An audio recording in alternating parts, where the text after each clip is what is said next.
Scott, good win on Saturday, of course, for the New Saints, but in pursuit of excellence that you're always aiming for, are you still analysing and do you still take a fairly critical approach to the game? Yeah, you always get little spells in the game before half-time or after half-time and ready for your team talk at the end. You'll always pick bits, but I thought the way we started the game, the way we approached it, I don't like going on about past performances where we haven't done too well, but I had to on Saturday, saying that remember games that we've lost, remember games that we've let ourselves down, and from the first minute they were excellent. The way we passed the ball, the way we moved it, and although Airbus did have a sending off, which would weaken any team, I think we still won the game comfortably on Saturday. Just the way we started, the way we approached it, like I've said, and the manner in which we played and attacked at will. And we've also hit the bar. The keepers made saves as well. If you look at the 12-minute scoreline, it could have been more. That's not being disrespectful. The chances we created could have been 12-0 or 1-0, it's still just 3 points. However, when you look at some of the results at the top end of the table over the weekend, it was a good week end for the New Saints, and the carrot dangling before the side right now ahead of the Carmarthen game is quite clear. Win and we go top. Yeah, and if you look at it's exactly the halfway stage. Tomorrow evening is 16 games in. It's where you'd like to be. If you'd say halfway, approaching Christmas, you're top of the league, then you take that before the start of the season. So, yes, we've let ourselves down, but that's only because the club has high standards and we've set the benchmark. And when you do lose a few games and you're out of a couple of competitions that you wish you were still in, it's disappointing. But you always look at the positives. Big game on Saturday, Welsh Cup. Welsh Cup is our cup priority, and if we're top of the league as well, and through that round on Saturday, if we do our job, then it's not a bad position to be in. And talking of tables, Carmarthen, of course, are rooted at the bottom, but 3 points to them here tomorrow at Park Hall would lift them out of the relegation places. So plenty to play for Carmarthen. Yeah, and they're playing for a new manager as well. Christian O'Leary, I know him very well. He's a good coach, was an excellent player, a good football man. So, they're not going to want to come here and on a Tuesday night and get turned over. There's no way that he's going to let that happen. So, like you say, the carrot's there for our players. I've told them straight after the game on Saturday, Tuesday and Saturday, also big games. There's no point putting in an excellent performance like that on Saturday and then letting yourselves down 3 days later.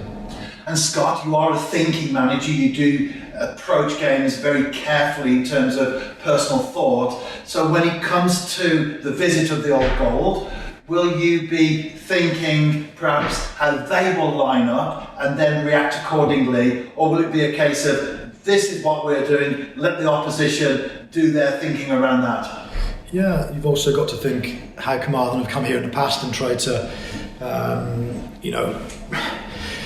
stay in the game, maybe stay in the game as long as they can, and then get a winner, frustrate us, have the game plan of maybe a man-to-man approach where they follow us in certain positions and let one of our centre halves have it. That's what a lot of teams do.